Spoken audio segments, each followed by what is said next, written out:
Magandang oras mga ka-art lover. Meron tayong bigyan ng reaksyon. Ito yung first time na bumagsak ang world champion ng Muay Thai. Walang iba kundi si Rodtang. Si Rodtang ay isang respetado, isang matibay na kickboxer ng Muay Thai na hindi pa kailanman napatumba at na-knockout.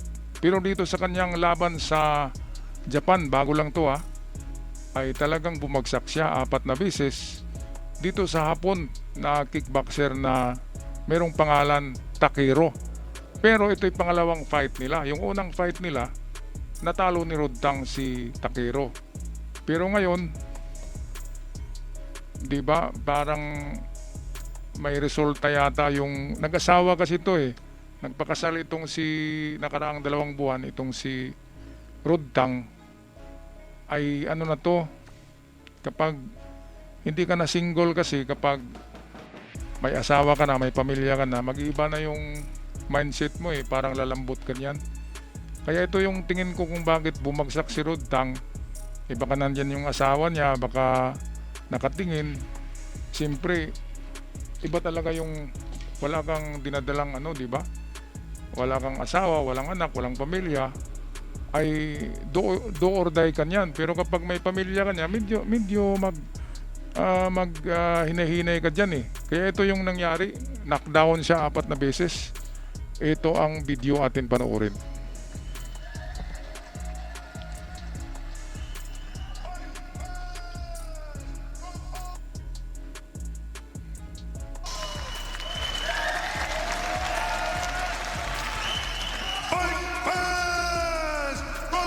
Sa Tokyo, Japan, Tokyo, Japan.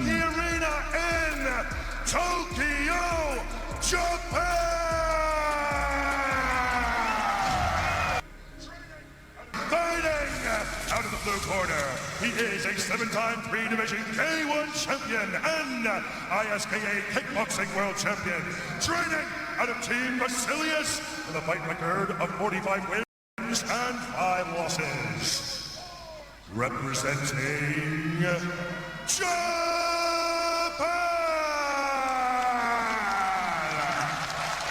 Ayan, so may napansin ako sa announcer, parang Bruce Buffer, Parang Bruce Buffer, yung kapatid ni Michael Buffer. Pero hindi Hapon kabusis lang. So ito si Rodtang,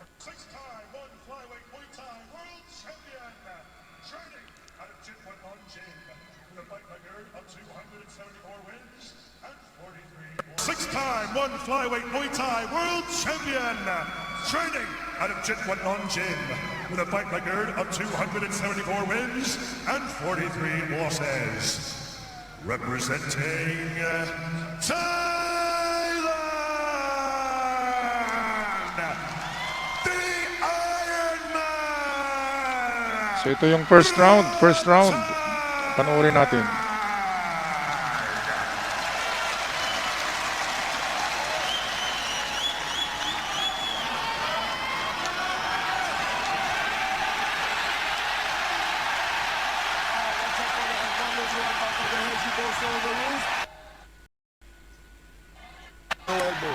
So go if you want it back to the corner.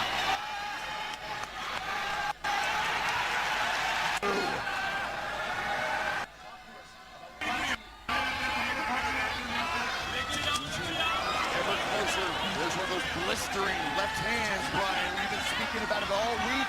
Talk to us about what you see early on. Yeah, Takeru will left hook. He knows it's going to come. One of Rodtang's best shots. Okay, so ito yung first round. Wala pang natatamaan kaya advance tayo ng second round. By the way, 4 rounds lang tong laban na to So advance tayo.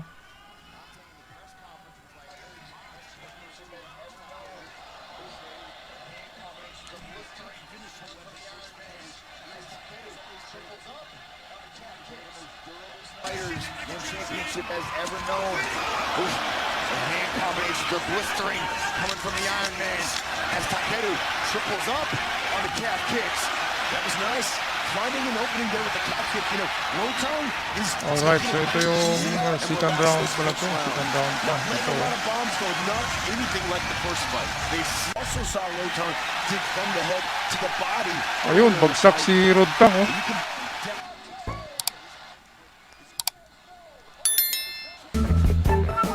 Oh, first time na bumagsak yan. Sa suntok.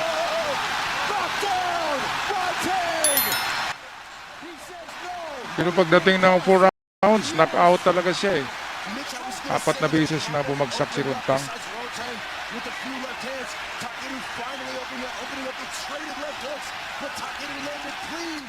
Well, Rodtang has to give one back. He's got to turn it up. If he took it easy in the first couple minutes, he's got to let it go now. The war is on.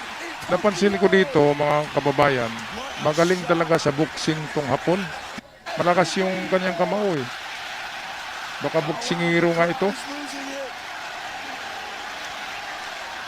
Nakatama naman si Rodtang, pero hindi pang knockout yung suntok ni Rodtang eh. Matibay lang talaga si Rodtang, kaya tinatawag na Iron Man. Ayun! O, pangalawang bagsak yan ha. Bagsak na naman. Ibig sabihin yan, malakas talaga yung kamao ng Hapon. Pang boxing talaga yung ano niya eh, lakas eh.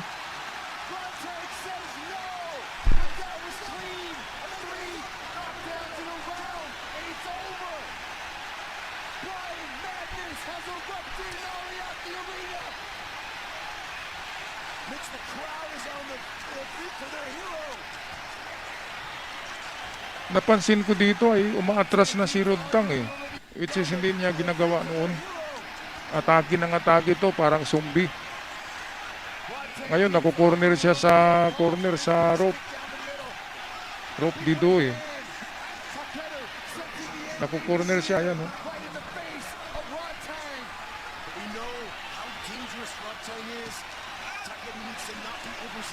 So maganda oh. Swinging for the fences. Ayun, bagsak na naman. Tatlong beses.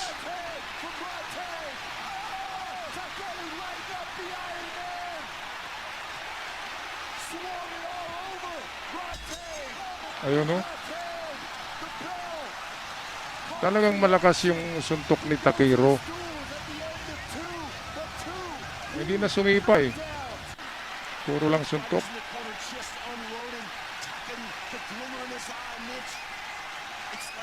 So ito, final round ito, mga kababayan.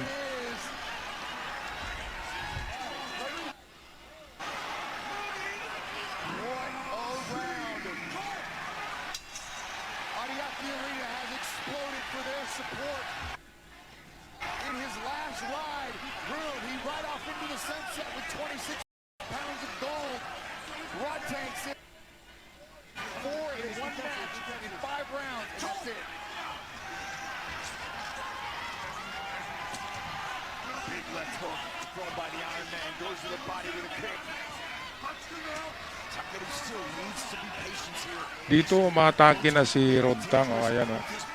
Umatake na siya. Hindi na nag-back pedal.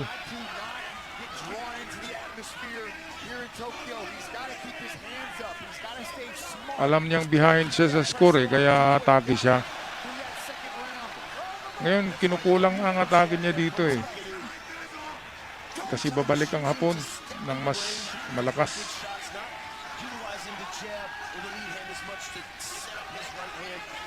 Grabe ang mga utak nito, mga kababayan, no? Kalug na kalug eh.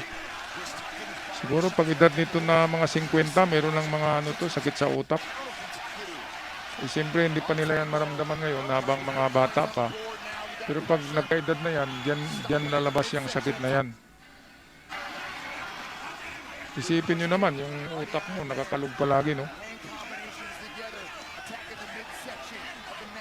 Yun, no? At balita ko tong Hapon, si Takeru, ay matapos tong fight na ito, para wala nang susunod na part 3, ay mag-retire na siya kasi ayaw na niyang makipagbakbakan kay Rodtang eh. Ay talagang bugbog din siya eh. Kahit nanalo siya, bugbog din siya. Kasi kung hindi siya mag-retire, itong si Takeru, ang mangyayari niyan, merong part 3 sa rivalry. Diba? Ayun eh. Yun, lakas. Yun, lakas rin. Pero, malakas pero hindi matumba ang Hapon eh. Kaya ng Hapon yung suntok ni Rodtang.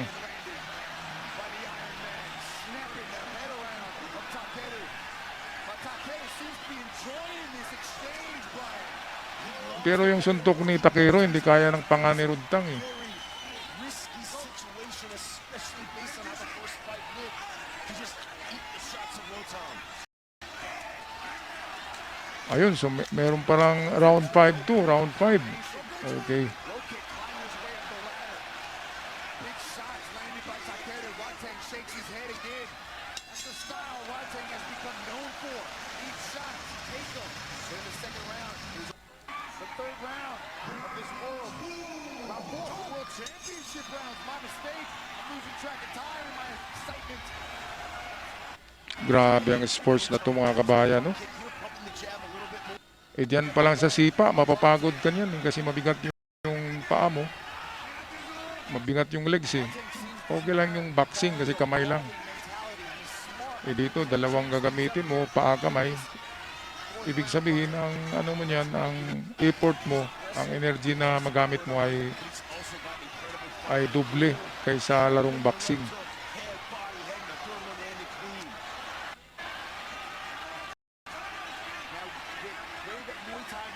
Sumusugod si Rodtang oh, pero huli na eh kasi 3 beses na siyang bumagsak. Kailangan pabagsakin niya talaga tong Takeru bago siya manalo. Hirap niyan, 3 beses kang ma-knockout. Ibig sabihin yung 3 round na yun ay kay Takeru yun. Continuing to smile. Cuban Rogers landed a big left hook there, but Takeru's shaking his head saying no way. Rodtang in that left hand is just an absolute weapon, Brian. He's lightning fast with it. Got to be one of the best left hooks in all the flyweight division. Takeru's bearing it well, though. Press forward. That was a huge left hand from Takeru. Rodtang found the rope. Once again, not exactly a clinic and keep the end of the round. Opening up, just trading massive Meron pa tong last round eh. defense out the window. Massive Ito, last round na to mga kababayan. Huwag kumurap, huwag kumurap. Ito na yun. Offense. That is the best defense. Is when you got all offense, and that's what we're seeing here. Fifth and final round. Big clap hands, giving us a battle worthy of their last match. Rodtang bids farewell to one championship. Rod Takeru has decided to put him down after this win, lose, or draw. But Brian, after a performance like this, he can't retire. I mean, his confidence has to be through the roof, scoring those 2 knockdowns with that left hook. Incredible power. There it is again. And you know, Mitch, in this 5th round, this 5th and final round, they are going to trade.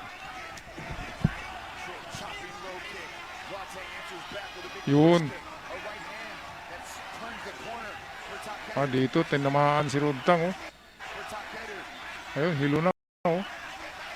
Untan again, back to the front kick. Upsetting the rhythm, taking away that basement, unloading here along the ropes.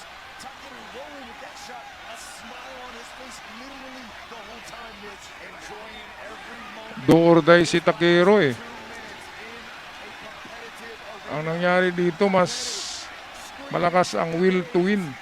Malakas ang mind power ni Takeru, ang mindset na manalo. Ito ang tingin ko eh. Bring it on. Untan again with that front kick. Ayun, tumba. Oh. Takeru though, right down the pipe. If they have little gloves Ayun, on, no? I guarantee you one of them would point to the center of the ring, Brian, and say, let's throw down. And that's what we've seen all 5 rounds so far. 90 seconds to go. A big right hand sends Rodtang back. Pasundan pa yan eh.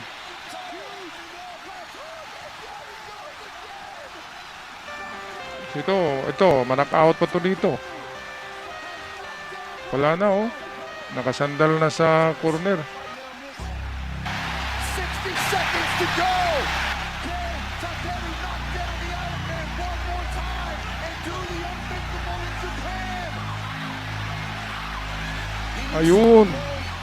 Bagsak, mga kababayan. Man, Rotan really looks hurt right now. 4 na knockout. Grabe. Grabe.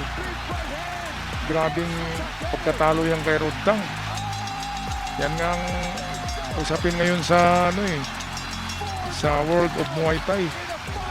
Yung pagkatalo ni Rodang na grabe. 4 na beses tinumba.